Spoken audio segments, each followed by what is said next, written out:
Saludos a todos. Es un gusto y un privilegio para mí compartir estas 4 sesiones sobre una parte de la Biblia importantísima, como todas las partes, por supuesto. Paso a compartir el sílabo, ya que no tenemos mucho tiempo, y luego compartiré, desarrollaré el PPT que ustedes ya tienen. También tienen el sílabo. Vamos a decir algo del sílabo, entonces, para precisar algunos aspectos importantes. Yo voy a abrir aquí.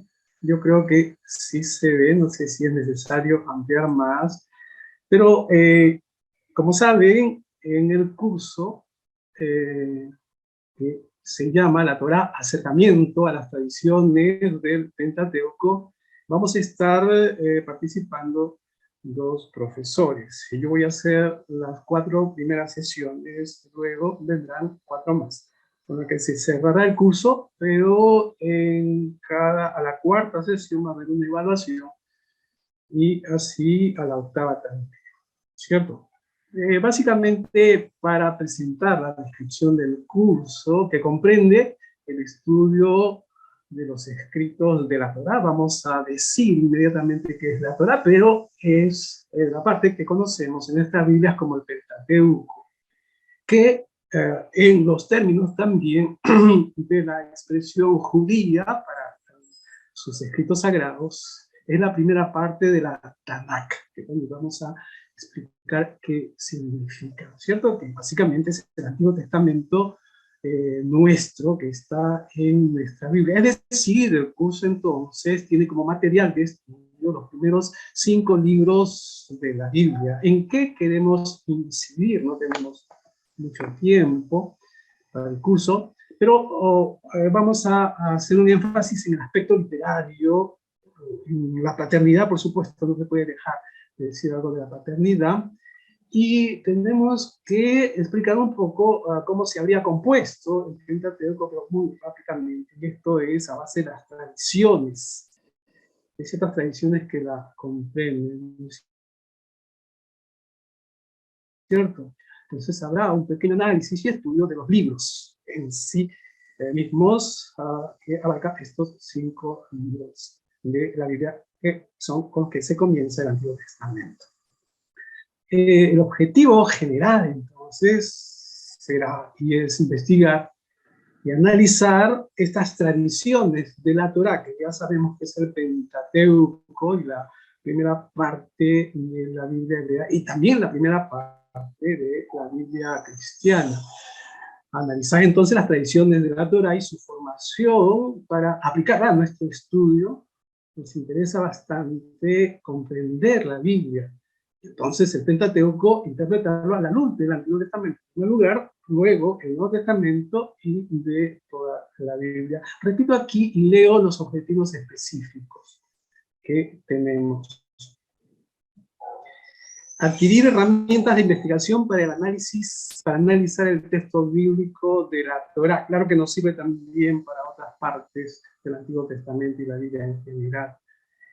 Algunos rudimentos, ¿no? Encontrar y potenciar nuevas dimensiones interpretativas del texto bíblico, puesto que hasta aquí es muy posible que hemos tenido una entrada al Pentateuco en nuestras iglesias, en unos estudios que hemos hecho, pero ahora queremos un poco corresponder a los objetivos que tiene este diplomado, que es de Ciencias Bíblicas, ¿no? Y para comprender mucho mejor cómo se compuso, hacia dónde va, cómo es que se han puesto, lo que nosotros tenemos aquí, de dónde vienen, de las circunstancias o acciones que habrían sucedido, cómo ha llegado a nuestra Biblia en general, pero partiendo de la Torá, o sea, el Pentateuco. Y en ese sentido, decimos en el objetivo 3, introducirnos o introducirse en las implicancias bíblicos teológicas de la Torá, su enseñanza, instrucción, la importancia y revelación del propósito de Dios. Y aquí ya es donde cada uno vamos a poner de nuestra tradición, de nuestra experiencia, de nuestra inquietud, de nuestra búsqueda, investigación, por supuesto, a dónde es que llegamos. Conmigo vamos a tener 4 sesiones que son las primeras, que es el 15 de enero, el 22 de enero, el 28 de enero y el 5 de febrero, ¿no? Y ahí tenemos los temas. Ahora vamos a hacer una introducción a la Torá. En la próxima sesión, que será el sábado 22, hablaremos de la primera parte del Génesis, por ser muy importante, ya que está al principio de la Biblia y de la Torá. Por supuesto, ver al Dios creador, esa narrativa inicial, ¿no? Y ahí hablaremos un poco de las generaciones que hablaré de los paradoxos que marca y estructura al Génesis. En la tercera sesión veremos la historia de los patriarcas, que está en Génesis 12 al 50, y terminaremos con la primera parte del Éxodo 1 al 18, que tiene que ver con la salida de los israelitas del yugo egipcio y camino hacia el Sinaí, hacia la península del Sinaí, y luego llegan al monte Sinaí. Quiero poner énfasis en los foros para que se pueda participar abiertamente, ¿no? Con toda fuerza e intercambiar ideas. Así que ahí hay unas preguntas para el foro, que es obligatorio, está en el sílabo, en qué fecha lo deben hacer. Y básicamente aquí son 2 videos que pueden ver, que tienen que ver con el Génesis. Y la pregunta básica, una sola pregunta, es, ¿qué dirías? ¿O cuál diría? ¿Qué dirías, no? Del mensaje central del libro y quiénes son sus protagonistas. Básicamente, estas 2 precisiones. Y ahí vamos a intercambiar, vamos a precisar y en fin nos vamos a encontrar. Y finalmente, el quiz que es muy importante porque tiene que ver con la evaluación. Y se dan 10 preguntas cerradas, ¿no? El sistema lo tiene bien establecido, ¿no? Nosotros pondremos las 10 preguntas y automáticamente se van a generar las respuestas correctas, o no, que es en base a lo que vamos a hacer en estas 4 sesiones. Y bueno, ustedes tienen pueden bajar, tienen el sílabo, así que lo pueden ver mejor. En todo caso, en el momento de preguntas, pueden también hacer alguna pregunta en una inquietud. Ahora voy a compartir el tema para hoy, que tiene que ver con el concepto, origen, descripción y tradiciones de la Torá, ¿cierto? Entonces voy a ampliar para ver su totalidad, ¿sí? Muy bien. Voy a quitar el control flotante para yo tener una mejor visualización. Y ahí tenemos la Torá, acercamiento a las tradiciones del Pentateuco. Ustedes también tienen el PP.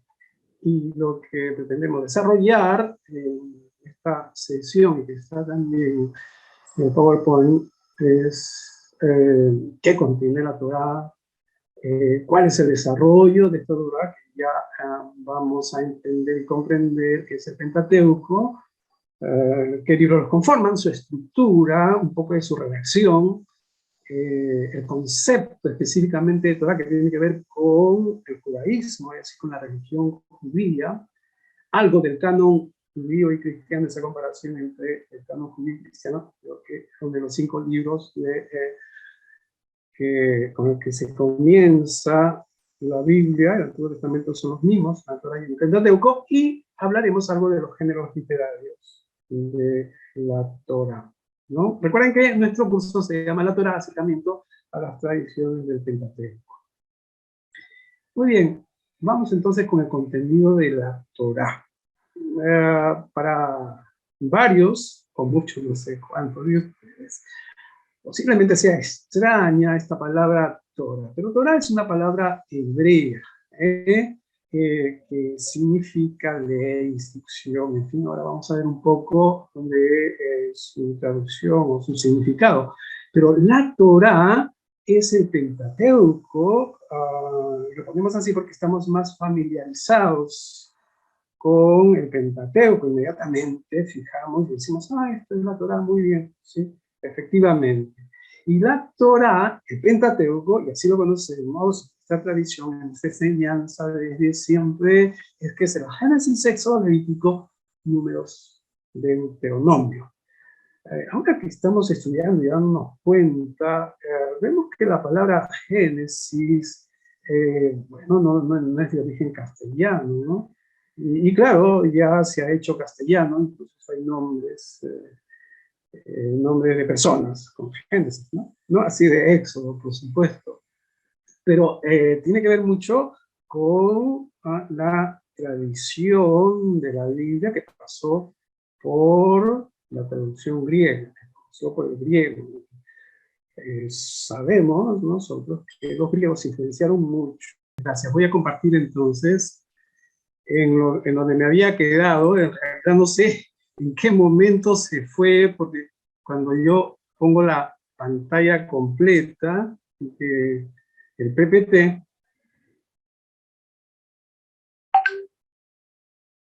pues bien, y estaba compartiendo que compone la Torá o el Pentateuco, ¿no? Entonces decía que comprende los 5 libros, los primeros 5 libros de la Biblia, y que está asociado a Moisés, que hablaremos algo ahora rápidamente. Y en el Pentateuco, la Torá incluye relatos sobre los inicios de la humanidad. Sería esa la razón por la cual está el inicio también de la Biblia o de la Tanakh, como lo llamaban los judíos a su Biblia, ¿no? Que para nosotros es el Antiguo Testamento. Y también tenemos en el Pentateuco a los antepasados de Israel, como para iniciar al pueblo de Israel, del cual, por supuesto, se va a hablar y es el protagonista del Antiguo Testamento. Luego que sabemos de dónde vienen los israelitas, los judíos, con los patriarcas, vemos que se establecieron en Egipto, de ahí salieron hacia la tierra prometida, ¿no? Pero tuvieron que pasar peripecias, pasaron por el Sinaí y luego se rumbaron a Canaán. Todas estas expresiones que acabo de decir lo vamos a conocer bien en el desarrollo de nuestro diplomado, por supuesto, y también en las lecturas que ustedes tienen. Si bien es cierto que en el Pentateuco tenemos el peregrinaje que es del pueblo de Israel desde Abraham, el padre, el patriarca, digamos así, con el que se originó el pueblo de Israel, ¿no? Y la travesía a través de Canaán, primero Egipto, después el desierto, ¿no? Hasta antes de entrar a la tierra prometida. Sí es cierto que hay un peregrinaje y hay narraciones, pero fundamentalmente lo que tiene el Pentateuco son leyes.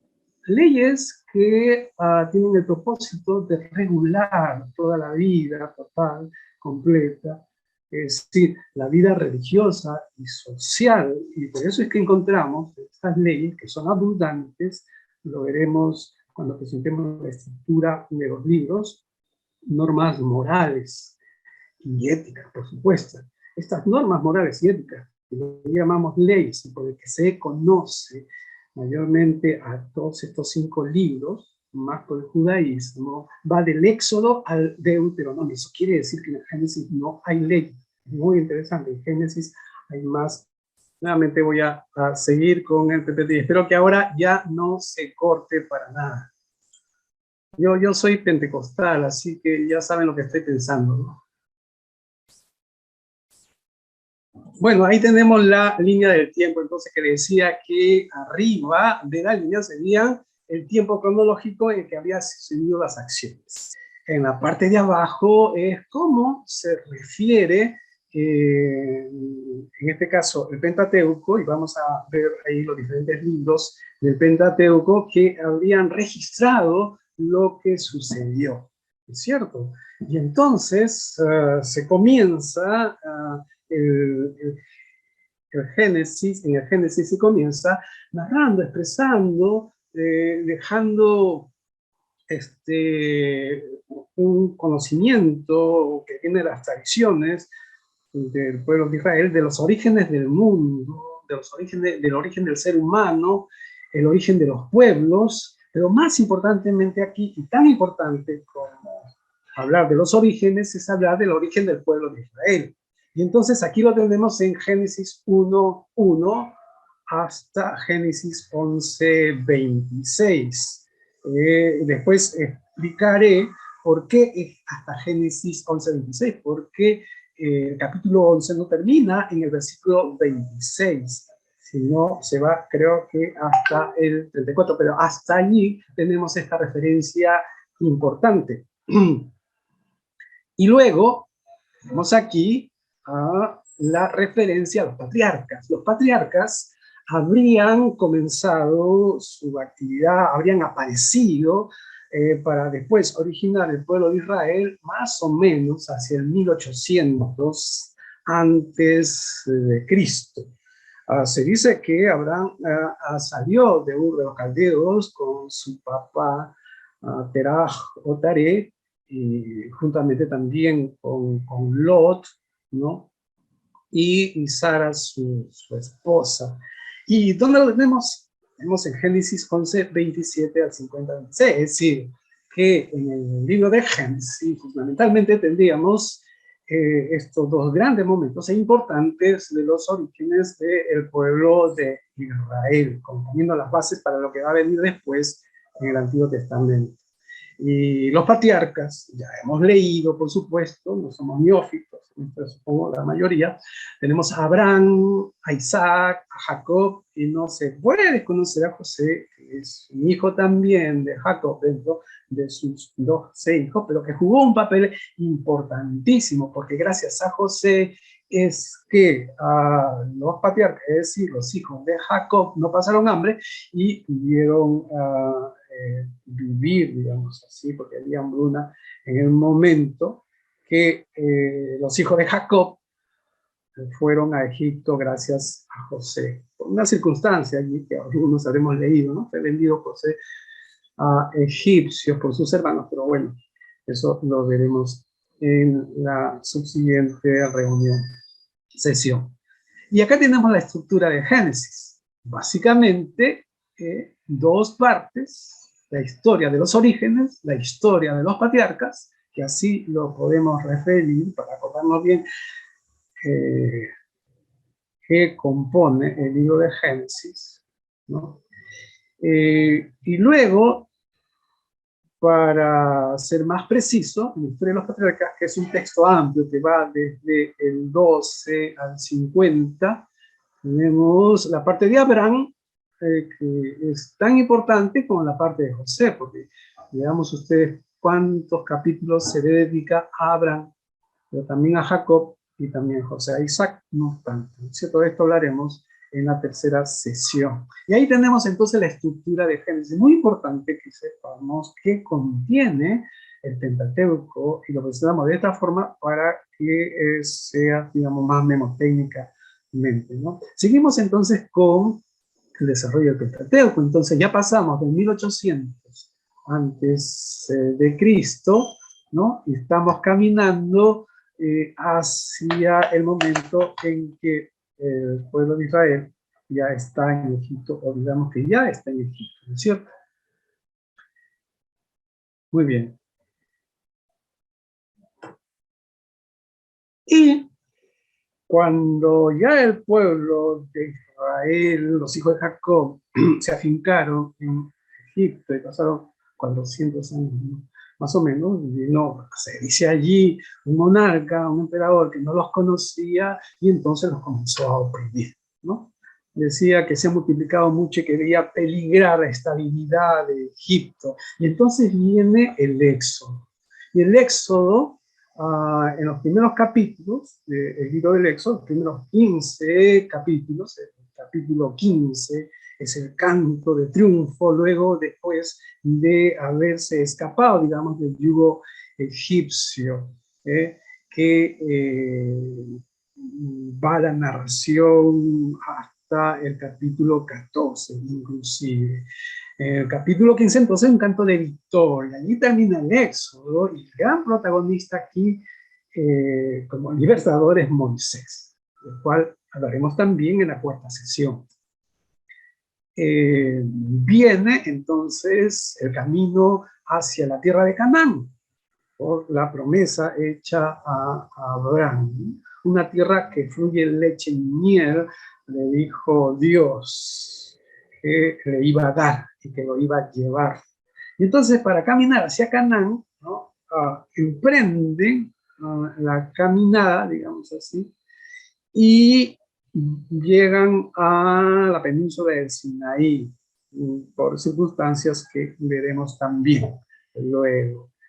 Y más o menos se dedica a unos 4 capítulos hasta que llegan al Sinaí. Y también esta es una travesía por el desierto, luego de haber cruzado el Mar Rojo, ¿no? En la península ya del Sinaí, seguimos con el Éxodo, hemos llegado hasta el capítulo 18, se afincan o se quedan más o menos unos 3 años en la península del Sinaí, más específicamente cerca al monte Sinaí, al pie del monte Sinaí, y entonces sucede algo muy importante que marca la alianza, la unión entre Dios y el pueblo de Israel, es decir, entre Jehová y el pueblo de Israel, mediante lo que se llama el pacto o la alianza entre Jehová y el pueblo de Israel, o Israel, que de allí se convierte en su pueblo y se hace un pacto importante, ¿cierto? Aquí es donde se da el primer código de leyes. Dios, a través de Moisés, establecen preceptos, principios que le va a servir para la vida subsiguiente de este pueblo que se está constituyendo ya como una gran unidad y que después va a ser nación, ¿no? Y ahí lo tenemos entonces hasta Éxodo 24. Después de Éxodo 24 tenemos un conjunto de leyes y de códigos también, ¿no? En el Éxodo 25 al 31 y luego 35 al 40, que tiene básicamente que ver con el tabernáculo, pero que en el centro se da una especie de renovación de este pacto hecho en Éxodo 19, ¿no? Moisés había subido al monte, se había demorado 40 días, el pueblo estaba desesperado porque no bajaba, decía, nos han abandonado, en fin. Entonces con Aarón hicieron un becerro de oro, famoso becerro de oro. Pero ahí tenemos entonces todo eso, miren, desde 1 al 18, después del 19 al 40. Es bueno verlo así panorámicamente. Aquí está la estructura entonces del Éxodo. Se puede dividir el Éxodo en varias partes. Fundamentalmente uno puede dividir en 6 partes, pero sí, la primera parte va hasta el capítulo 15, que es básicamente Israel, que es liberado de su esclavitud en Egipto. Luego la parte que ya hemos descrito, 15 al 18, que es cuando llegan los israelitas al monte Sinaí. Luego el pacto que hacen con Dios en el Sinaí, y la otra parte que tiene que ver con las leyes que se dan para la construcción del tabernáculo. El tabernáculo era la tienda ahí donde Dios se iba a hacer presente, ¿cierto? Y ahí está el arca del pacto también. Entre medio, el becerro de oro. Y para terminar, nuevamente se refiere el Éxodo a la construcción del tabernáculo, para tener una idea, porque estamos entrando al estudio del Éxodo desde esta perspectiva, viéndolo panorámicamente, y es muy importante para entender mejor. Volvemos a la línea del tiempo, y ahora sigue el pueblo de Israel en la península del Sinaí. Se ha dado instrucciones sobre el tabernáculo, cómo construirlo, cómo hacerlo, cómo construirlo también, y la construcción en sí mismo. Y luego viene en el desarrollo Pentateuco Levítico. Levítico, que son 27 capítulos. ¿Qué de importancia, qué de importante tiene el libro de Levítico? Tiene un conjunto de leyes que son muy importantes, al cual a los estudiosos le han llamado el Código de Santidad. ¿Por qué código? Lo van a ver con, las siguientes 4 sesiones después que yo termine. Pero es código porque es un conjunto de leyes referido a temas importantes que hacen a la vida religiosa de Israel, del pueblo de Israel, pero no solamente religiosa, sino toda la vida. Para ellos no había diferencia entre lo religioso y lo que nosotros llamamos secular. Entonces, este conjunto de leyes bien organizados están de Levítico 17 a Levítico 26. Terminados números, puesto así, después del Éxodo, en el Pentateuco vienen números. Y al número podemos distinguir una primera parte, que es del 1, capítulo 1, capítulo 10, pero capítulo 10 hasta el versículo 10, porque a partir del versículo 11, es decir, números 10, 11, nuevamente se dice que el pueblo de Israel, después de haber estado unos 3 años más o menos en la península del Sinaí, renueva, es decir, nuevamente levanta a todo el pueblo la tienda, se puede decir, para dirigirse a Canaán, a la tierra prometida. Y por eso es que a partir del número 10, 11, y en adelante, hasta el 12, 1, van por el desierto. Hay mucho más tema en el número, por supuesto, ¿no? ¿Y qué tenemos entonces para la estructura de Levítico? 6 partes. Quiero precisar aquí, si ven mi cursor, en la parte 4, tenemos el Código de Santidad, la Ley de Santidad, que es muy importante porque esto normó la vida, importantemente, cuando el pueblo de Israel no tenía rey, no tenían autoridades. Eso se dio más o menos a partir del año 500 en adelante, cuando regresaron del cautiverio babilonio. Estoy diciendo eventos ya que han acontecido porque es lo que van a ver también ustedes diplomados, ¿no? El Levítico comienza con ofrenda, sacrificio, consagración de los sacerdotes, leyes sobre la pureza e impureza, luego de la ley de santidad, bendiciones y maldiciones, sobre lo consagrado a Dios. Decíamos que es cuando el pueblo de Israel está en el Sinaí, entonces como que se está dictando las normas, los principios que hacen a la fe en Jehová. En números, básicamente 3 partes, la permanencia en el Sinaí, números porque se hicieron censos, vieron cuántos habían, de qué familias, en fin. Luego, a partir del 10-11 hasta el 21-35, tenemos la larga marcha hasta Moab, ¿no? Ya una vez, es decir, antes de entrar a la tierra prometida, de ahí como que se está viendo Canaán, ¿cierto? Lo que se iba a ser luego tomado por Israel, por el pueblo de Israel, por las tribus de Israel, al mando y el liderazgo de Josué.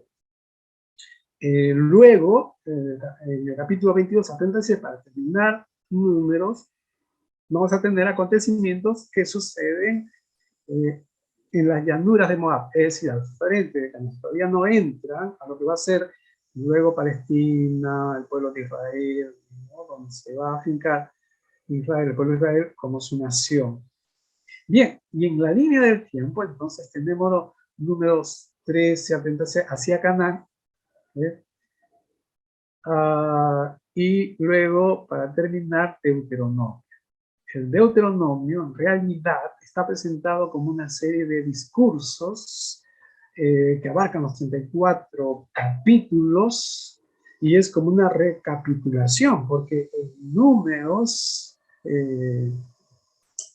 hacia allá el capítulo 36, ¿no? Ya están en Moab al frente de Canaán, ya no caminan más.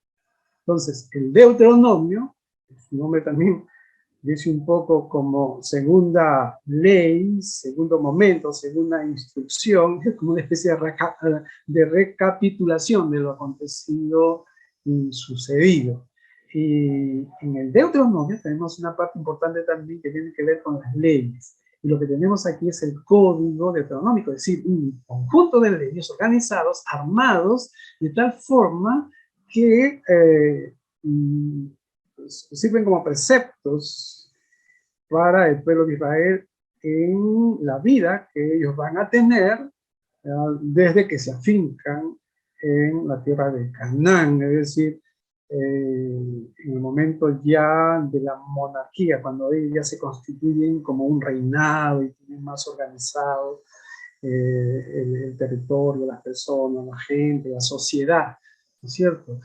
Y esta es una parte muy importante que se estudia aparte, que va del Deuteronomio 12 al 26. Y ahí tenemos entonces toda esta línea del tiempo que abarca el Pentateuco, desde Génesis hasta Deuteronomio. Vamos a ver un poco la estructura del Deuteronomio para tener idea de lo que tenemos en el Deuteronomio. Si uno ve bien, se comienza con el discurso de Moisés. Es muy interesante porque el discurso ya termina en el capítulo 4. En el capítulo 5 se comienza otro discurso. ¿Por qué? Porque al final del capítulo 4 interviene el narrador. El narrador es el que está redactando, ¿no? Y en el capítulo 5, nuevamente se dice, y dijo Moisés. Y de ahí en adelante no para. Pero entre medio tenemos este código deuteronómico, que está aquí en nuestra estructura básica, que presentamos aquí en la parte 3, ¿no? Luego viene un conjunto de bendiciones y maldiciones, el pacto de Dios con Israel, las últimas disposiciones y muerte de Moisés, que lo van a ver ustedes, por supuesto, conforme se desarrolle nuestro curso, ¿no? Entonces, aquí voy a presentar un cuadro resumen. Bien. Este cuadro resumen he tomado de un libro que es del Verbo Divino, está en la bibliografía ahí, que se llama Para leer el Antiguo Testamento. Es un cuadro de resumen de lectura de Israel y de sus escritos, para verlo así panorámicamente, ¿no? Pero acá lo que nos interesa es el Pentateuco. Miren, el Pentateuco se habría escrito, es decir, habría aparecido como escrito, como manuscritos, como rollos, ¿no? Hacia el 400 antes de Cristo. ¿Recuerdan que hacíamos referencia que los patriarcas más o menos son del 1800 antes de Cristo? Al año 400 son como 1400 años. Y uno se pregunta, ¿no? ¿Y cómo es que recién apareció? Precisamente por eso es que estudiamos el Pentateuco, la Torá. ¿Y qué refiere? ¿Qué tenemos? ¿Qué está escrito? ¿Qué apareció en estos rollos? Como Pentateuco. Lo que se había originado a partir de Moisés. Es decir, el Moisés fue el gran legislador, fue el gran líder, fue el gran generador de esperanza, a través del cual se manifestó, por supuesto, Jehová, y Jehová, Dios eligió para sacar al pueblo de Israel del yugo egipcio, pero con esto generarse o darse el mensaje de Dios que tiene para la humanidad, y es de esperanza de liberación. Y entonces miren, Moisés y las líneas punteadas, ¿por qué? Porque todavía no se escribe el texto, y esto es lo que se llama tradición oral. Esta tradición oral habría seguido a través del tiempo, miren, años 1300, años 1200, años 1100, vamos acercándonos al año 0, que es el año donde nació Jesús, años 100, años 900, años 800, años 700, y ya algunos escritos se iban generando, porque esta línea continua significa que ya aquí hay texto escrito. Ahora voy a explicar a qué se refieren estas líneas. Pero todas estas estos informes, digamos así, esta entrega de Dios, este conocimiento de Dios, estas acciones de Dios que después fueron contadas, ¿no? Fueron enseñadas, luego van a acabar en el Pentateuco, es decir, en estos 5 libros, pero que hay todo un proceso, ¿no? Un proceso que, según los estudiosos, se habrían ido juntando, y ahí aparece Génesis, Éxodo, Levítico, Número, Deuteronomio. Para algunos, fíjense lo que voy a decir, después lo vamos a explicar bien. Génesis, Éxodo, Levítico, Número, Deuteronomio habían sido un solo escrito, es decir, un solo rollo. Lo decimos ahí en el PPT después. Pero este proceso no se habría dado fuera de contexto. Al contrario, hay un contexto. Pero, ¿cuál es el contexto? El contexto es la historia de Israel. Es decir, desde el proceso de construcción, el proceso de composición del Pentateuco comienza en Moisés, primero, no en forma escrita, sino en forma oral, que estaba pasando mientras se construía, mientras se procesaba, mientras, vamos a decir así, se escribía el Pentateuco con la historia del pueblo de Israel. Y esto es lo que tenemos en la parte superior. En la parte superior entonces tenemos que la época del Éxodo es la época de los filisteos, que es la época de Set, Ramsés, en Egipto, ¿no? Después de Neftá, de Set. Estos son los grandes faraones de Egipcio, que la historia egipcia está muy bien documentada, lo quiere. Luego, en Egipto vienen los Ramsés, que es una dinastía, la 20ª dinastía, pero ¿qué sucedía en Israel? Porque ya al constituirse como pueblo, al haber entrado a Canaán con Josué, ¿no? Ya están instalados. Entonces viene la época de los jueces, viene la época de los reyes, y los reyes, la época de los reyes, va hasta más o menos el año 600, más específicamente hasta el año 587 a.C., donde se eliminan a todos los reyes, o al último rey de Israel por los babilonios, y aquí se da el famoso e importante hito de la historia de Israel, triste por supuesto, el exilio llamado babilónico, el cautiverio babilónico.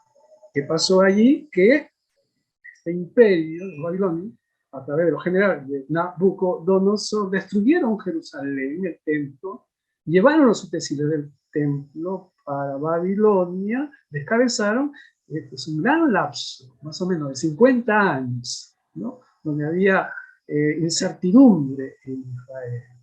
Luego al regreso, porque fueron liberados por otro imperio, los persas, ¿no? Regresaron nuevamente para restablecer a Israel. Y aquí, o a Jerusalén, a Judá, ya estamos por el año 500. Y después de unos años, y después de haberse reconstruido el templo, vienen Esdras y Nehemías. Pero acá, importantemente, ponemos a Esdras porque se adjudica a Esdras, que fue el que habría ordenado, o en el tiempo de él, se había reordenado importantemente el Pentateuco. Se habría escrito, ¿no? Todo lo que dice la tradición. Ahí tenemos el paralelo más panorámicamente. Entonces, fíjense, la redacción de el Pentateuco se habría dado entre el 1300, 1200 hasta el 400, visto a la luz del contexto histórico vivido por el pueblo de Israel, porque los escritos de la Biblia, ya sabemos, no han caído del cielo. Es Dios que ha inspirado al pueblo de Israel en sus diferentes personas para que dirigidos por el Señor, nos refirieran lo que aconteció y pasara, y tuvieran una luz de Dios para dar un mensaje de vida, de justicia, de salvación, de liberación. Lo mismo sucede con el Nuevo Testamento, ¿cierto? Entonces ahí tenemos. La Torá, entonces, se habría producido durante un largo periodo de tiempo, y habría empezado con tradiciones orales de Moisés. Las tradiciones orales, precisamente, son estas líneas punteadas. Y notan que acá hay 4 líneas. ¿Por qué 4 líneas? Porque la investigación bíblica, que viene con los métodos históricos críticos, que han aportado mucho al estudio de la Biblia, como que establece que hay 4 tradiciones. Estas 4 tradiciones, aquí están las líneas punteadas, fíjense, es la D, la E, la J y la P. Se describe aquí, abajo. La D sería la deuteronomista, toma el nombre porque hay fuerte énfasis de la forma como se escribe en el Deuteronomio. La eloísta, que es la E, que viene básicamente de Dios en hebreo. Dios en hebreo es Elohim. Es él también, pero Elohim importantemente. Viene también la J, que sería de Yavista, y que tiene que ver con Jehová, básicamente con Jehová, ¿no? Ya veo, es el nombre que se quiere dar en otras Biblias, que reflejaría un poco también el nombre de Dios, del tetragrama sagrado, del cual se traduce ya sea Jehová o Yahvé, y el sacerdotal, que tiene la sigla P, porque los alemanes fueron los que hicieron estudio, y en alemán, sacerdotal o pares comienza con P, ¿no? Y entonces, estas informaciones, un poco entreverado de lo que nosotros tenemos ordenado desde Génesis hasta el Deuteronomio, se habían juntado y habrían producido el Pentateuco. Eso es lo que tenemos. Para verlo más de cerca, ¿no? Tenemos las tradiciones orales entonces, que habían comenzado con Moisés. Moisés, por supuesto, es el que origina todo, ¿no? Y entonces, por ejemplo, durante la época de los jueces, o sea, la época de Sansón, de Débora, de Jefté, en fin, no habría habido todavía el Pentateuco, sino ¿no? Eran tradiciones, un poco de las que se habían compartido. En la época de Saúl, tampoco. En la época de David apenas estaba esbozando ya una escritura hebrea para referir las crónicas sobre el país o la nación de Israel. Y luego seguimos con las líneas, estas 4 líneas de Deuteronomio teologista, ya viste sacerdotal. Por favor, quiero que hago lo posible para que tengamos un mejor entendimiento de cómo se había producido el Pentateuco en corto tiempo, porque tratamos de decirlo de la mejor forma. Ya la yavista, es decir, esa comunicación, esa teología, digamos, ese, sí, está bien, tradición, ¿no? Fuente, algunos le llaman fuente, ya estaría escrito. Y ahora bien, acá ven ustedes que se ha enfatizado y se ha puesto el Reino del Norte. Y dentro del Reino del Norte tenemos el deuteronomista y el eloísta. Porque esta forma de entender a Dios desde el Deuteronomio y esta forma de entender a Dios desde los textos que mencionan a Dios, Elohim, se habían originado en el norte. Porque ¿qué había pasado en la nación de Israel? En la nación de Israel, después de Salomón, se dividió en 2.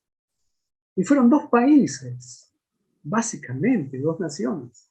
Y quizás no sabemos esto, por eso es que nos cuesta entender algunas partes de las escrituras que están referidas precisamente a esa división. Después de Salomón, ¿no? Su hijo siguió con las tribus del sur, es decir, Judá y Benjamín, nada más, ¿no? Y el norte, que era la mayor extensión, se quedaron 10 tribus. Y allí se nombró rey a un líder que había sido exilado a Egipto, pero que después regresó, llamado Jeroboam. Y de ahí viene, ¿no? Una dinastía, se podría decir, que va cambiando de uno a otro y que termina en el 721. Mientras que el reinado del sur, con su capital siempre en Jerusalén, terminó después con los babilonios.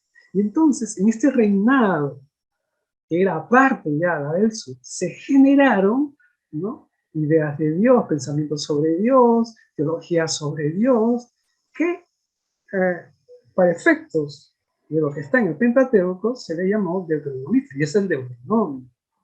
Está más claro, ahí para identificarlo nosotros, ¿no? Y el Elohista es decir, los textos que mencionan, ¿no? A Elohim. Este está muy estudiado, entonces hay bibliografía al respecto y lo tienen ustedes también en el SILA, ¿no? Para generar el interés, por supuesto. Y entonces, en este momento se van generando las tradiciones, ¿no? Perdón, avancé mucho. Y luego ya, un poco antes de terminar el último reinado en el sur, ¿no? Se van juntando también las tradiciones. Entonces, la eloísta se junta con la yavista, la deuteronomista con la yavista eloísta. Disculpen si crea una confusión esto, pero a veces sucede, ¿no es cierto?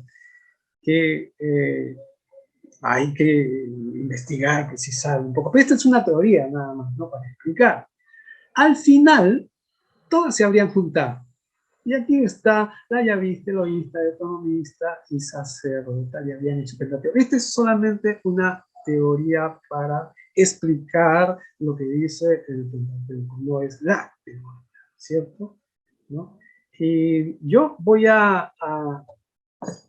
entonces, voy a parar allí, ¿no? Para un poco dialogar.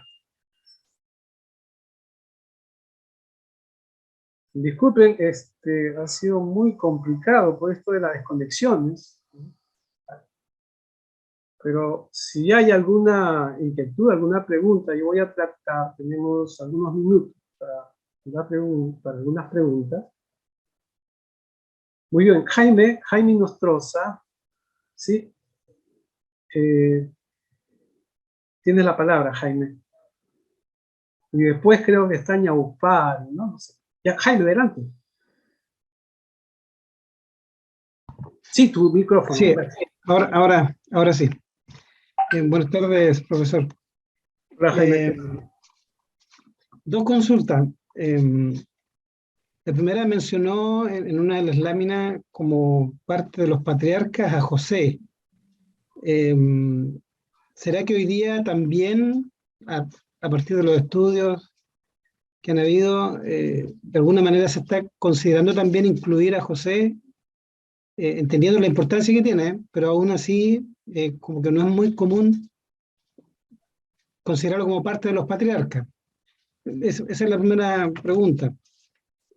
Me llama también la atención, lo mencionó muy a la pasadita, con respecto a Isaac,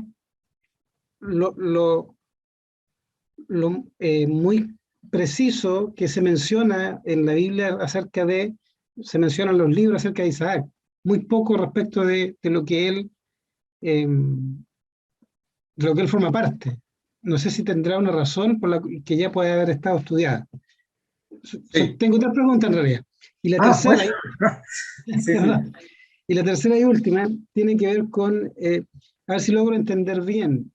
El Pentateuco, si bien es cierto, se va generando a partir de Moisés de forma oral, la tradición oral, pero se constituye como Pentateuco a partir de más o menos Esdras. Esa es mi Sí. consulta. Bien, bien, bien, Jaime. Comienzo por el final. Después ha pedido la palabra Jorge. Primero contesto, si no me voy a olvidar. Como me he trasladado, no tengo el lapicero aquí. Se me fue lo último. Ah, ya, el momento de Esdras, ¿no es cierto? No, en el momento de Esdras, lo que habría sucedido es que se han puesto por escrito ya las tradiciones escritas que ya se tenían. Ahora, esto presumiblemente ha sido un trabajo de los escribas, de los entendidos y teólogos vinculados al templo. Hay que recordar algo importante, con esto pasa a la siguiente pregunta, que ya restablecido el templo y con la única autoridad que había en Israel, en el pueblo de Israel, que eran el sumo sacerdote, los levitas, podrían dedicarse, digamos, a componer, a escribir, y el templo, en el templo no solamente se guardaban los manuscritos, sino que se guardaban también los tesoros, ¿cierto? Y allí se sentaba, era como el tesoro público.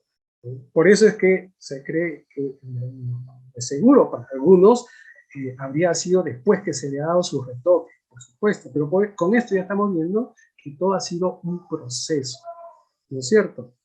Lo primero que dijiste respecto a José como patriarca, no, en realidad a José no se le toma como patriarca, ¿no?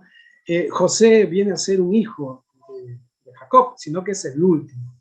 Pero recuerden que José tuvo 2 hijos, y básicamente esos 2 hijos vienen a ser los representantes de las tribus de Israel después cuando se van, salen de Egipto, atraviesan el desierto, llegan ya hacia Canaán, incluso una de las tribus, los hijos de José se queda al otro lado de Jordán, ¿no? En la llamada Transjordania.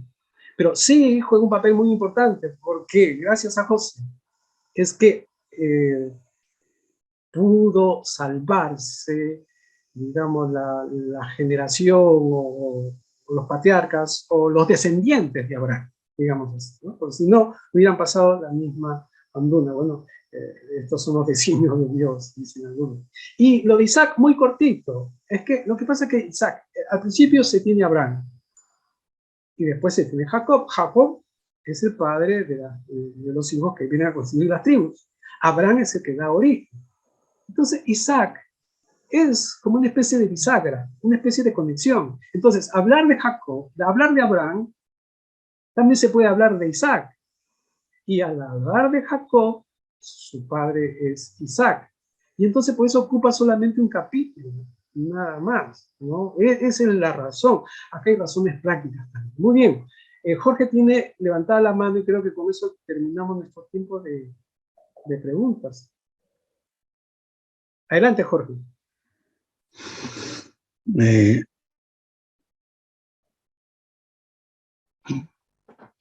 Durante la clase escuchamos al profesor siempre hablándonos en el condicional, ¿no? Eso nos da a entender que toda esta explicación del origen y la formación del Pentateuco es solo una teoría, ¿no? Que en todo caso no anula o quizá explica mejor o de otra manera a veces las formas como de una manera más sencilla en nuestras congregaciones hemos aprendido sobre el origen del Pentateuco.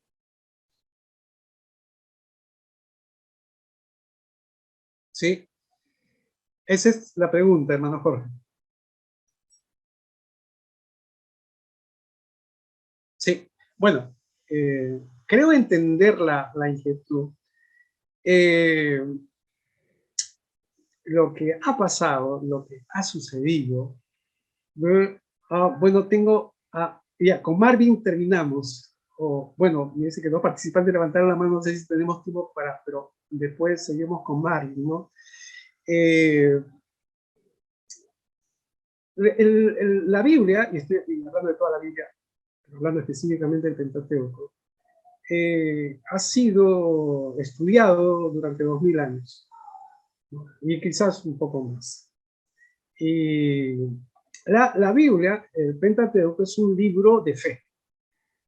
Y como libro de fe, lo que ha interesado siempre, e interesa, por supuesto, es qué mensaje me da Dios para mi vida, y la vida que tiene que ver con las vicisitudes que paso, en donde el sumum es el mensaje del Evangelio. Nunca debemos de dejar de ver que nuestro objetivo mayor es comprender la salvación en Jesucristo, por supuesto, y ahí tenemos el Antiguo Testamento.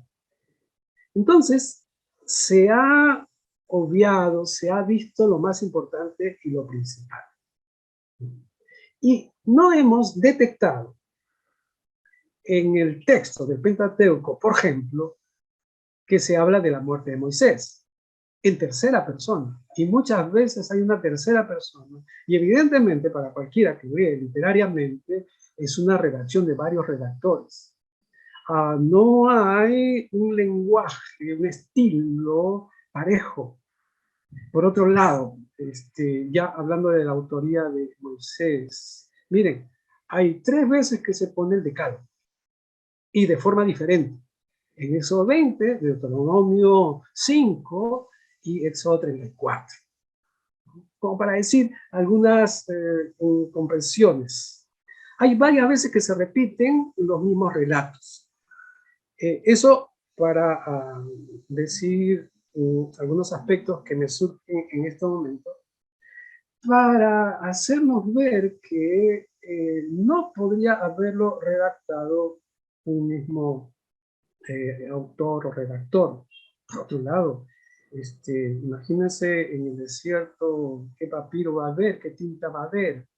Y incluso los estudiantes saben que ni siquiera el hebreo está bien constituido, que el hebreo se origina a partir de que hay una interacción del pueblo de Israel que llega hacia Canaán con la lengua cananea. No voy a decir más. Entonces, lo hago corto. Explicar la escritura desde el punto de vista catequético, doctrinal, del mensaje de Dios, es lo que se ha hecho. Y es importante para comprenderlo. Imagínense todos estos aspectos que nosotros comenzamos a ver y con todo el estudio que hasta ahora se ha hecho. Pero ahora estamos en otro momento. Hay más recursos pedagógicos. Y ya tenemos, así como tenemos un avance en la tecnología, tenemos un avance también en la literatura y en la lingüística. Y se puede entender, imagínense este mismo medio que estamos utilizando nosotros. Fíjense, si por ahí alguien me dijo, disculpen que comparta esto, pero rapidito, que a mí me ha abandonado, recién me he enterado que hay un programa que yo pongo el tema y le digo hacer el libro, y hace el libro. ¿Ah? ¿Qué les parece? Bueno, ahí lo dejo. Había otra pregunta, ya se me olvidó el nombre que dije, pero al que dije creo que sí está al tanto. La siguiente pregunta. Marvin, sí, ya me acordé de Marvin, sí. Buenas tardes, hermanos, con todos, hermanos, especialmente usted, profesor. ¿En qué periodo en sí, en qué año comienza el libro de Pentateuco y en qué año termina? Esa es mi pregunta, hermano. Perdón, repite más. Disculpe. Sí, ¿en qué año se comienza a escribir el libro de Pentateuco y en qué año se termina? Bueno. Es difícil la pregunta, porque como hemos visto en el esquema, primero habría habido una tradición oral. Ahora, el hermano Jorge notó bastante que yo hablo en condicional, es que no hay otra forma, nadie puede afirmar, nadie ha estado allí, ¿no? Pero es lo más plausible. Hay una tradición oral, ¿no? Que se va gestando, se va comunicando de padres a hijos, ¿no? En el liderazgo para continuar un mismo sentir, un mismo proyecto, y poco a poco, y van apareciendo los escritos. Fíjense, alguno que ha estudiado, por ejemplo, el canto de María, el coro de María, decimos algunos evangélicos, que está en Éxodo 15, creo que es el versículo 21 o 22, que sería un verso de los más antiguos, que después a partir de ahí se habría generado el himno que está antes, referido a Moisés. Y así hay partes que uno puede ubicar como más antiguos. Esto tiene que ver con la filología, tiene que ver con la lengua hebrea misma, ¿no? Pero yo creo que no hay que complicarse. Lo más importante es el mensaje. Y entonces, se habría comenzado a escribir más o menos, dicho así, después de David, en la época de Salomón, de repente. ¿Y cuándo se habría terminado? Yo creo que fácilmente hacia el 300 antes de Cristo. No tengo ningún dato, pero la fecha sí se pone como 400, pero antes de 400 antes de Cristo no habría habido el texto del Pentateuco, o sea, de la Torah. Eso sí es seguro. Miren, hay dos que han levantado la mano, pero yo diría que lo dejemos para el final. Al final vamos a dar unos minutos. Me han dicho que tenemos que terminar puntual. Todavía hay más en el PPT. Y esos tres participantes que levantaron la mano, después, por favor, guárdenlo para el final. Entonces voy nuevamente a retomar y compartir para seguir, porque es importante lo que viene. Y dejamos unos minutos para el final. Voy a compartir entonces. Bien, ahí está donde me había quedado. Y bien, fíjense, esto han hecho los estudiosos, ¿no? Aquí tenemos todo el Pentateuco, desde Génesis hasta Deuteronomio, y hemos distinguido las diferentes tradiciones o fuentes por un rayado diferente en la cuadrícula. Entonces, por ejemplo, se notan que aquí, al final, DT, todo el Deuteronomio no es deuteronomista. Todo el Deuteronomio es deuteronomista. El Levítico sería sacerdotal, ¿no? Y después habría una serie de combinaciones, pero a veces esto marea, pero estoy obligado a presentarlo porque esta es una teoría importante. Y refiriéndome a la pregunta hecha por el hermano Jorge, sí, es una teoría. Nunca podríamos saber exactamente, ¿no? Cómo se habría escrito, originado exactamente y en qué momento, pero hacemos el esfuerzo, ¿no? Bien, vamos a hablar del concepto de la Torah. La Torah es una palabra hebrea, fíjense, aquí tenemos la palabra hebrea en estos signos, se lee Torah, significa básicamente enseñanza, instrucción, y más específicamente ley. Por eso es que directamente, incluso en los libros del Nuevo Testamento aparece como la ley, o la ley de Moisés. Incluso en el mismo Antiguo Testamento, ¿no? Ya aparece como la ley de Moisés. Ahora, habitualmente designa la Torá, o sea, el nombre Torá de toda la revelación y enseñanza divina al pueblo de Israel. Pero esta más es una tendencia desde la religión judía. Para la religión judía y un gran sector de los judíos, la Torá es la única más importante que cuenta, el resto complementa, nada más. Me estoy refiriendo a los profetas, a los escritos, ¿no? Que es así como dividen ellos su Biblia hebrea, que le llaman Tanakh. Ahora bien, en el sentido, entonces, más restringido de estos 5 primeros libros de la Biblia hebrea, para los cristianos es el Pentateuco. Ya estamos claros en esto. Entonces, la distinción entre Torá y Pentateuco. Pentateuco, necesitamos saber, es una palabra griega. Está compuesta por 2 voces, ¿no? Penta y teujos. Penta, que 5 ya conocemos incluso, en el lenguaje cotidiano lo utilizamos, y teucosí, que viene a traducir, es un estuche, una funda. En este caso, al tener en la funda los rollos Génesis, Éxodo, Levítico, Número y Deuteronomio, viene a ser el Pentateuco, es decir, 5 estuches, nada más, así dicho, vendría a ser estos 5 libros de la Biblia, ya ni siquiera decir que son 5 estuches nada más. Así es como el lenguaje va tomando su significado. Pero estrictamente Pentateuco significa 5 fundas en las que se conservan los rollos de pergamino. Eso vendría a ser, ¿no? Es como Biblia. ¿Qué es la Biblia? Biblia son libros, nada más significa libros.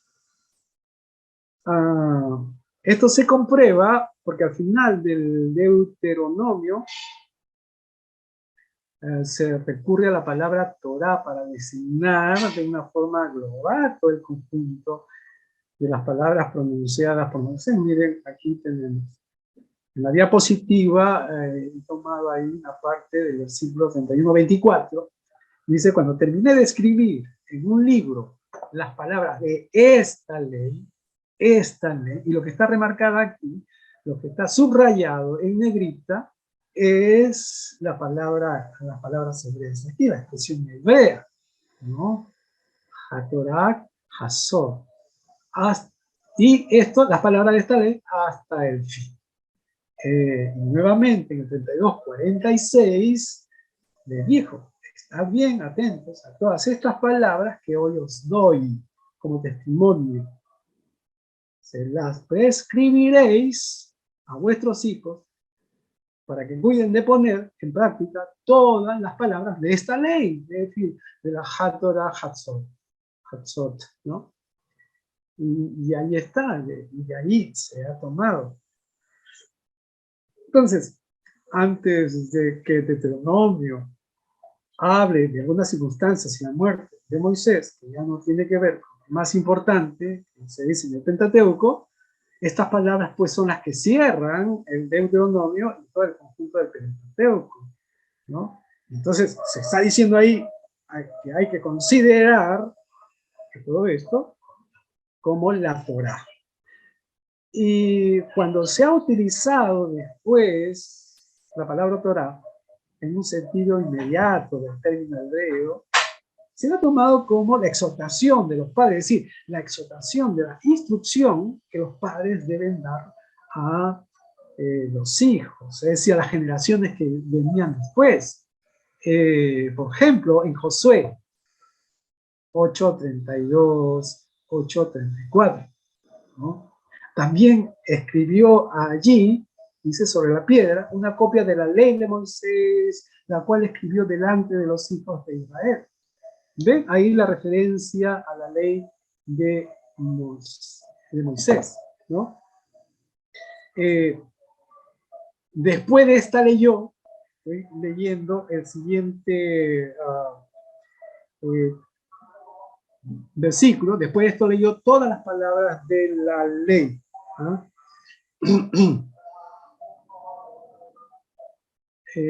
Las bendiciones y las maldiciones conforme a todo lo que está escrito en el libro de la ley. Josué, nuevamente en 23, y al finalizar, cuando está dando una instrucción, le dice: esforzados pues muchos en guardar y hacer todo lo que está escrito en el libro de la ley. Esta es una instrucción a las generaciones que vienen después, ¿no es cierto? Miren, esto va hasta Reyes, incluso 1 Reyes 14, Amasías decía: cuando el reino se afianzó en sus manos, mató, de Amasías se decía esto, mató a los siervos que habían dado muerte al rey su padre, pero no mató a los hijos de los que le dieron muerte, conforme a lo que está escrito en el libro de la ley de Moisés. Y ahí está, ¿no? Entonces, referido, ¿no?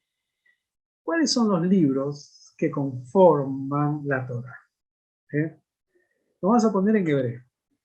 Bereshit, Shemot, Vayikra, Bamidbar, Devarim. ¿No? estos son los nombres que tienen estos libros para los judíos, para la Biblia hebrea, para la Tanakh. Ahora vamos a ver qué es la Tanakh.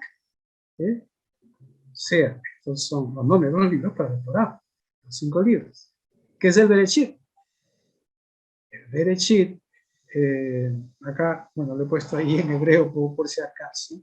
El Bereshit es el Génesis, el Shemot es el Éxodo, el Vayikra es el Levítico, el Ben Midbar es el Números, el Devarim es el Deuteronomio. ¿Qué significa Bereshit? Es una palabra hebrea, porque tiene su significado. Significa en el principio, ¿no? Shemot significa los nombres, o más específicamente cuando se hace la traducción en el libro de Hebreo y se comienza a traducir el libro de Hebreo en el capítulo 1, versículo 1, y estos son los nombres. Vayikra, que es el Levítico, y llamó Bemidbar, en el desierto. Devarim, estas son las palabras, o las palabras. Ahora, qué extraño, ¿no? Qué extraño. Bueno, no es tan extraño, porque en la antigüedad se nombraban a los libros por la primera palabra que aparecía en el escrito. ¿Eso qué quiere decir? Quiere decir que la primera palabra que aparece en el Génesis es en el principio. La primera palabra que aparece en el Éxodo es estos son los nombres, los nombres. La primera palabra que aparece en el Levítico es y llamó. La primera palabra que aparece en Números es en el desierto. Y la primera palabra que aparece en Deuteronomio es estas son las palabras. ¿Ah? ¿Y por qué entonces el nombre de Génesis? Éxodo, Levítico, Número, Deuteronomio, porque fue el nombre que le pusieron, que se puso cuando la Biblia hebrea se tradujo al griego para los judíos que vivían en Alejandría más o menos hacia unos 250 años antes de Cristo. Ellos formaban una comunidad grande en Alejandría que ya no hablaban en hebreo y podían tener su escritura, aparte que en Alejandría había la biblioteca más grande del mundo en ese momento, y era en el centro cultural de todo el mundo conocido. Y entonces se quería y se debería tener también la escritura hebrea tan importante. Entonces, cuando se hizo esta traducción, se puso como nombre Génesis. Génesis significa principio.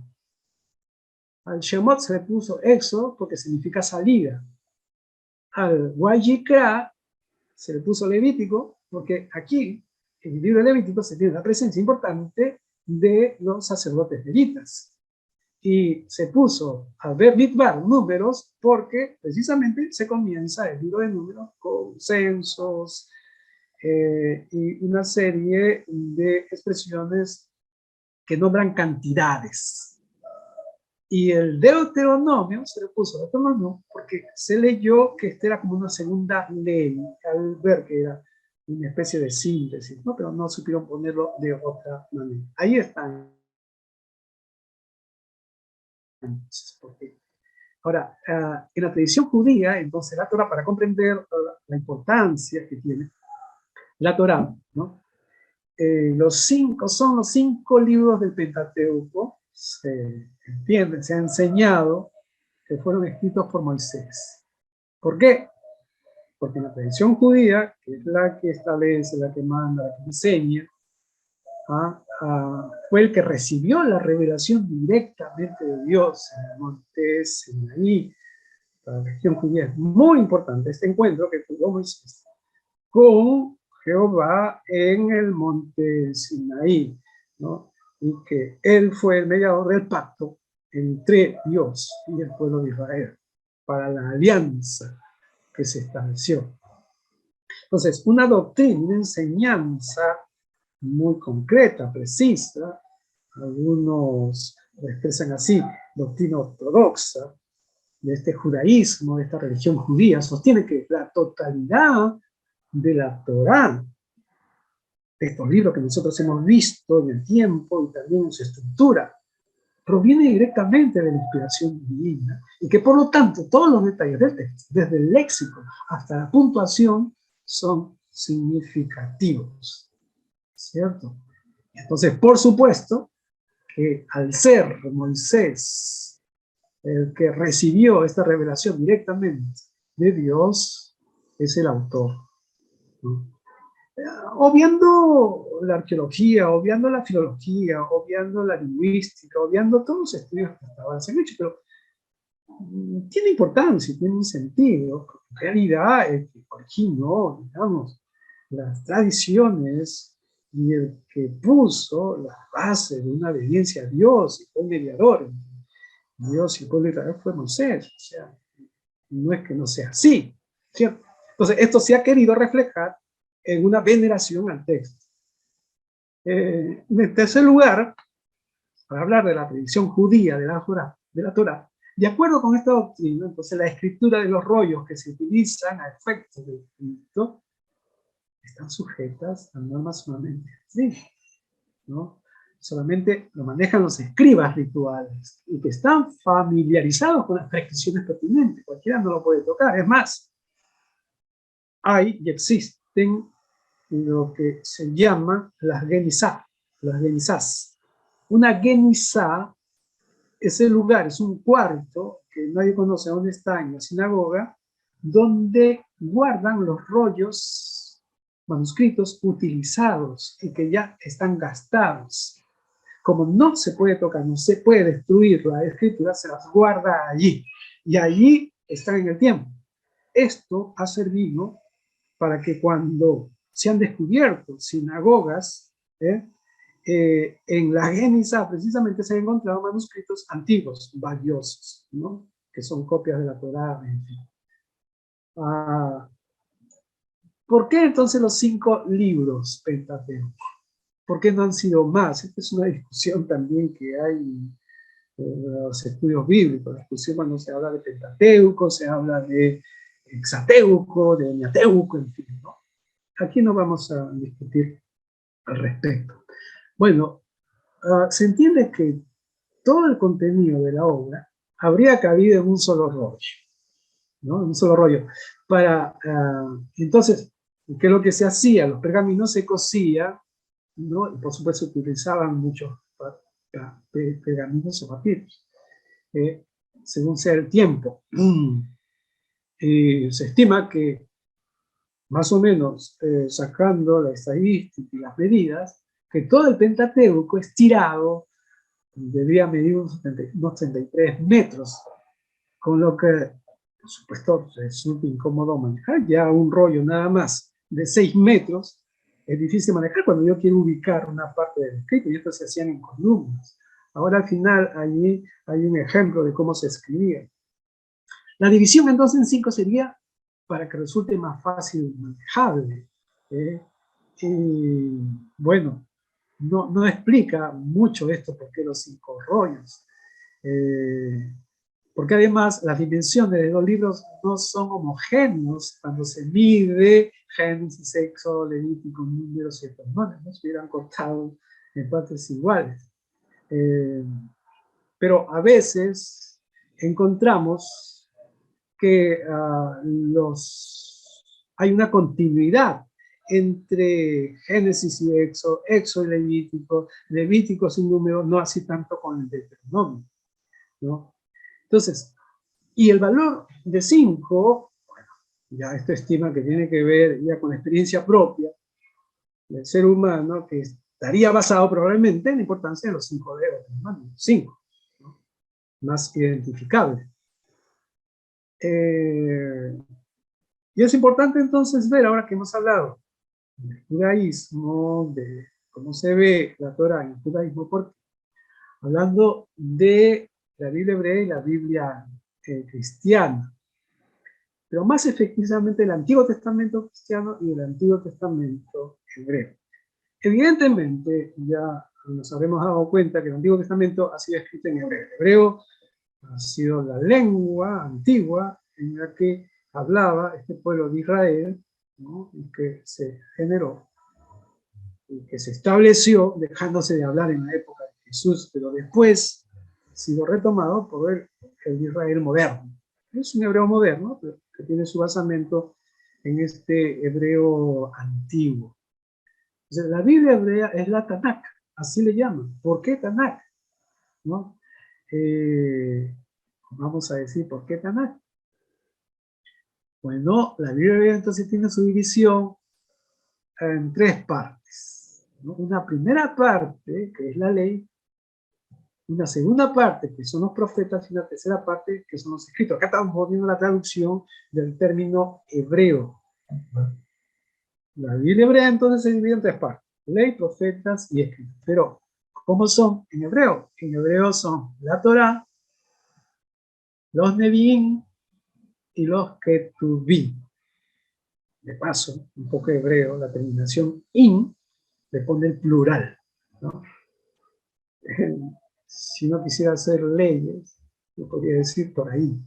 Bueno, ley, Torá, profetas, Nevi'im, escritos, Ketuvim. En tres partes nada más se preguntarán. Entonces, a los que recién acceden a este tipo de información, bueno, ya sabemos que la Torá son los 5 libros, los 5 primeros libros de la Biblia, del Antiguo Testamento y después de ese Pentateuco.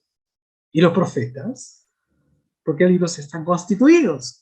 Y los escritos, porque libros están constituidos. ¿No? Nosotros conocemos bien que la Biblia cristiana, el Antiguo Testamento, generalmente lo dividimos en 4 partes. ¿Sí? Pero ahora viene, ¿de dónde viene Tanakh? Son las iniciales de Torah, Nevi'im y Ketuvim. Y estos forman pues una especie de acróstico, ¿no? Que le podemos poner Tanakh. Algunos le ponen Tenakh también, porque no importa la vocal que vaya después de la T. Lo importante son las consonantes, T, N y K, que es la consonante con la que comienza el nombre de estas partes, ¿no? Entonces, la Tanakh designa el conjunto de la Biblia hebrea. Se sabe ya que su fijación definitiva se había producido hacia el segundo siglo después de Cristo. Ya hacia el primer siglo, a final del primer siglo, ya había habido un esbozo en la reunión de Jamnia, en el sínodo de Jamnia, ¿no? Jamnia, que es un pueblo judío, se habrían reunido para establecer cuáles son ya definitivamente los libros inspirados de la Tanakh, digamos así. Y aquí es donde tenemos más o menos las partes, los libros que compondrían cada una de sus partes. Fíjense, Torá, profetas, Nevi'im, escritos Ketuvim. Y quizás con información, porque después lo tienen que ver también, es que la parte de los Nevi'im o profetas está conformado por lo que para nosotros sería los libros históricos: Josué, Jueces, Samuel y Reyes. Primera y segunda Samuel, primera y segunda de Reyes. Claro que para la Biblia hebrea no hace la división, ¿cierto? Y serían para ellos llamados los profetas posteriores, son los profetas. Isaías, Jeremías, Ezequiel y Oseas, hasta Malaquías. Y ahí tenemos todo el conjunto de los 12 profetas, que nosotros llamamos profetas menores, y a Isaías, Jeremías y Ezequiel le llamamos mayores, faltando aquí Daniel. Acá no se pone a Daniel, como verán. Y en la parte de los escritos, tercera parte, serían Salmos, Job, Proverbios, y Ruth, Cantares, Eclesiastés, Lamentaciones, Esther. Y aquí encontramos a Daniel, que está puesto antes de Esdras y Nehemías, y en la Biblia, en la Tanakh, la Biblia hebrea termina con Crónicas. Fíjense esa conformación. Pero sí es como lo ordenaron, y esta conformación ya es desde cuando se establece el canon hebreo, ¿no? Por los testimonios que tenemos ya de esa época. En cambio, la Biblia cristiana lo dividimos en 4 partes. La Torá, que sería para nosotros Pentateuco, Génesis, Éxodo, Levítico, Deuteronomio, en ese orden. En los libros históricos, que aquí le hemos puesto historiografía, que son Josué, Jueces, y así en ese orden. Después tiene Ruth, primero y segundo de Samuel, primero y segundo de Reyes, Crónicas, Esdras y Nehemías, y luego Esther. Acá termina la parte histórica con Esther. En cambio, en la Biblia hebrea no se pone allí a Esther, ni a Ruth tampoco, ¿no? Y luego vendría ya una tercera y cuarta parte que le hemos juntado, que sería Salmos, Proverbios, Eclesiastés, que acá se ha puesto su nombre hebreo, Coelet, ¿no? El predicador, Salmos, Proverbios, Coelet, Cantar de los Cantares y Job. Y ahí está. Y es en el mismo orden que aparecen en nuestras Biblias. Y luego tendríamos los libros proféticos, Isaías, Jeremías, Lamentaciones, que en el caso de la Biblia hebrea no está allí, sino que está junto con Jeremías. Perdón, está en los libros, en los escritos, está al final, perdón, me he confundido. Aquí está junto con Jeremías, Ezequiel, Daniel y después los 12 profetas, ¿no? Ahí tenemos entonces la Biblia cristiana. Ahora, un poco hablar de cómo aparece el mensaje de Dios en el Pentateuco. Y aquí nos toca hablar ya de los estudios críticos, bíblicos, de las ciencias bíblicas, hablar de los géneros literarios de la Torá. Y esto es lo que decía que es una página, digamos así, de una Biblia hebrea. Voy a quitar aquí mis controles flotantes para verlo mejor. ¿Ve? Y ahí lo tenemos entonces. ¿Ve? Yo voy a ver,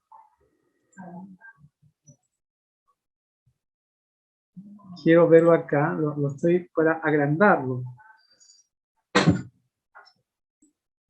Voy a bajar un poquito acá. Ajá. Estoy haciendo un poco de malabares. Hay una función que es como una especie de un zoom cuando uno tenga una presentación, pero bueno, antes de meterme en camisa de 11 varas, prefiero lo más seguro. Y ahí está, fíjense, ahí está. Y fíjense, está en columnas, en columnas, en columnas, y así también es como aparecía en los manuscritos. Esto ya es parte de un códice es como un cuaderno, ¿no? Es el códice del Leningrado. Ahí está la referencia de dónde lo hemos tomado. Ahí está el hebreo. El hebreo se escribe de derecha a izquierda y se lee de arriba para abajo, ¿no? Entonces, de derecha a izquierda y se va continuando. Aquí comienza el Génesis. Esta es la primera página. Lo agrando un poquito más para mostrar la primera palabra, ¿no? Acá dice Bereshit, ¿no? En el principio. Bueno.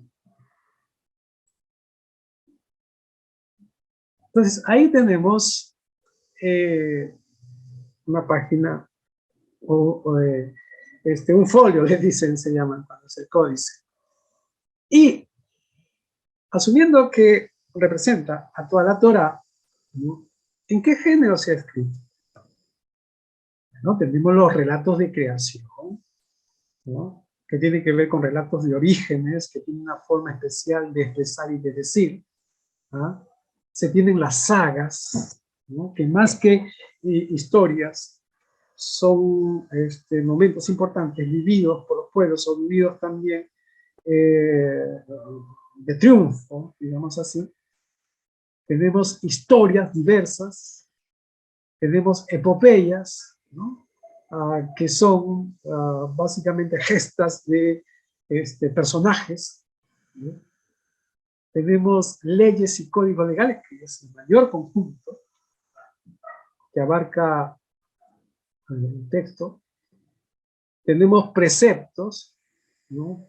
Juntamente con las leyes y códigos legales, más de leyes, preceptos.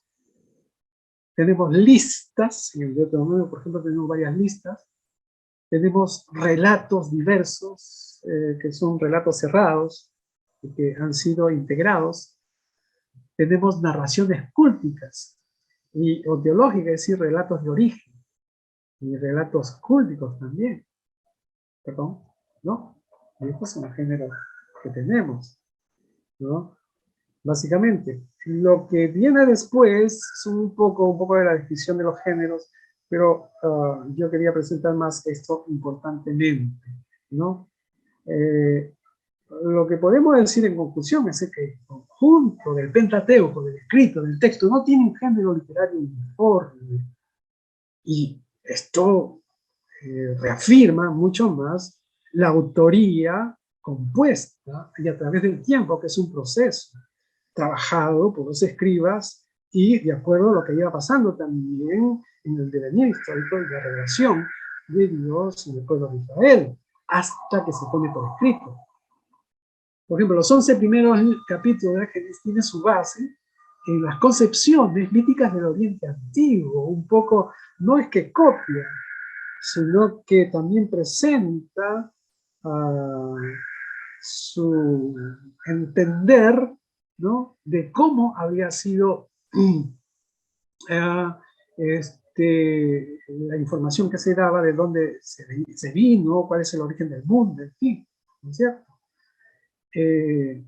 Y desde los capítulos 12 al 36 de Génesis se cuenta la historia de Abraham, su descendencia. Los relatos se basan en sagas de los pueblos y leyendas locales, ¿no? Félix ha levantado la mano. Ahora doy la palabra, termino con esto nada más. Los capítulos de 37 al 50 cuenta la historia de José, tipo novela, sapiencial y edificante. Del éxodo al Deuteronomio, hay historias del pueblo de Israel desde la salida de Egipto hasta la llegada hasta la tierra prometida. Y aquí sobresalen los códigos de precepto, las narraciones cultuales y teológicas que hemos dicho, y las leyendas heroicas, ¿no? Y a lo largo del Pentateuco se intercalan listas genealógicas y registros de clanes, pueblos y familias. Dejo de compartir entonces, ya terminé. Y ahora sí, creo que Félix fue quien levantó la mano. Sí, Félix, adelante. Y alguien más de los dos, y después Rubén. Ah, bueno, yo pensé que Rubén estaba pidiendo la palabra. Gracias, profesor. ¿Me escucha? Sí, por supuesto que sí. Gracias, gracias. Buenas tardes. Muy buena clase. Bueno, mi pregunta es la siguiente. Usted en una de las diapositivas dice canon cristiano, ¿no? El canon Sí. cristiano, la diapositiva 31. Y está viendo las divisiones. Y en la última parte del punto 4 dice esta parte de Tobías, Judith, Susana, Abel, Macabeo, etcétera, no aceptados como canónicos, ¿no? Por el protestantismo. Cuando dice canon cristiano, ¿se está refiriendo a todo el mundo evangélico? ¿O con esa excepción que usted pone en el punto 4, no aceptados por el protestantismo, que obviamente somos nosotros los evangélicos, porque por el catolicismo sí es aceptado? Ajá. Entonces, al decir canon cristiano, ¿engloba a todos los cristianos? Sí. O con esa excepción nada más, bueno, particularmente Gracias. como pentecostal también, como usted dice. Sí, está bien. Gracias, Félix. Sí, es que si nosotros hablamos de la iglesia cristiana, no podemos exceptuar a los ortodoxos, por ejemplo. No podemos exceptuar a los católicos. No exceptuamos a los protestantes. Este no es el tema de nuestro curso. Por eso es que decimos ampliamente cristianos y hacemos la precisión que desde el punto de vista, perspectiva, enseñanza protestante o evangélica, más específicamente, y ahí tenemos nuestras Biblias que nos han servido como guía, como inspiración, la Reina Valera en 60, NBI, por supuesto, en donde solamente aparecen estos libros que hemos puesto como canónicos plenamente. Y los deuterocanónicos, para explicar un poco que son segundo canon, y es lo que la Biblia griega, la traducción griega del siglo II antes de Cristo, pusieron, ¿no? Y fueron escritos originalmente en griego, y lo ha aceptado, lo tiene la Iglesia Católica y también la Iglesia Ortodoxa, con los cuales no tenemos tanta relación, pero sí. ¿no? Para hacer esa precisión. Pero ya saben ustedes que en sociedades bíblicas hay, por ejemplo, Dios habla hoy con Deuterocanónico, para los que quieren y necesitan esa información. También son buenas, ¿no? Sí. Claudio, tienes la palabra. Estoy viendo en mi pantalla, entonces en ese orden estoy viendo. Sí, Claudio, adelante. Ahora, activa tu micrófono nomás. Activa tu micrófono. Activa tu micrófono, hermano Claudio. Ahora sí. Sí, ahora sí. Ya, profesor, muy buenas tardes. Muy ilustrativa su clase, muy interesante, me ha gustado muchísimo. La pregunta tiene un pequeño contexto. Mire, yo recién me estoy iniciando en la lectura más profunda de la Biblia, particularmente con el diplomado anterior y con este. Entonces tengo muchas dudas que son muy básicas, que seguramente se voy haciendo durante el curso. Pregunta, ¿por qué Dios eligió precisamente al pueblo de Israel? Eso no lo tengo claro. Bien. Gracias, hermano Claudio. Tu pregunta muy puntual. Habrían varias posturas. ¿Sí? Varias posturas. Mi postura es que eligió al pueblo de Israel porque había que elegir a un pueblo. Lo que sí puedo decir, quizás también por el condicionamiento de haber estudiado la escritura y de ver que todo se condice muy bien, ¿no? Y la época de Jesucristo, cómo comienza Jesucristo, en fin, que fue la mejor, se acertó, digamos, Dios acertó, cuando Dios puede equivocarse. Pero lo que yo sí puedo decir, afirmar, es que todos los pueblos del mundo son tan importantes o igual que el pueblo de Israel ahora. Y también después, digamos, que se cierra la revelación hecha por Dios a través del pueblo de Israel. ¿No es cierto? Entonces, básicamente diría que se tenía que elegir a un pueblo. Y ese fue el pueblo de Israel. Es lo que podría decir. Bien, seguimos con la pregunta para optimizar el tiempo. Alberto, Jurado. Después está Oscar y a ver si llegamos a Miriam. Bueno, gracias también para felicitarlo, una excelente presentación. Solamente una inquietud que me queda, ¿cómo conciliar un poco, por ejemplo, que en el libro de Josué, en el capítulo 1, en el versículo 8, dice, nunca se apartará de tu boca este libro de la ley, sino que de día y noche meditarás en él para que guardes conforme a todo lo que en él está escrito? Y lo mismo en Segunda de Crónicas, cuando Josías encuentran el libro de la ley, y lo mismo en Deuteronomio, digamos, hablan de escrito y de leer. Entonces, eso, digamos, quisiera que lo pudiéramos ampliar un poquito frente a la tradición oral de la que hemos venido hablando. Esa es la pregunta que quisiera hacer. Sí, gracias, Alberto. Y tiene que ver también con lo que muchas veces encontramos en el mismo Pentateuco, en efecto, de expresiones que no tienen que ver con el contexto que supuestamente está viviendo Moisés. Lo mismo pasa con el libro de Josué. Para comenzar, el libro de Josué no fue escrito por el libro de Josué. En segundo, no se escribió en el tiempo de Josué. Hay allí toda una tradición que también se estudia, así como el Pentateuco, en los libros históricos, hay una tradición teológica, digamos, que habría compuesto el libro de Josué después. Pero eso ya nos lleva un poco a hurgar por los métodos históricos críticos, ¿cierto? Que hay una composición de los hechos acaecidos en un determinado tiempo y luego cuando se ponen por escritos se asume de esa manera. En el momento de Josué no hay un libro, no lo hay, está comprobado, ¿no? Básicamente eso, ¿no? En todo caso, tenemos 3 sesiones más para conversar algo más. Oscar, y para llegar a Liliana. Oscar Guillermo. Buenas adelante. tardes, señor Daniel. Muchas gracias por su exposición. Mi duda está por qué en la Tanaj el libro de Daniel está en el Ketubín, en los escritos, y no en los profetas, pues su estilo, su género literario es profético apocalíptico, ¿no? Debería teóricamente haberse incluido así como está en el canon cristiano. Entonces, ¿por qué esa distribución?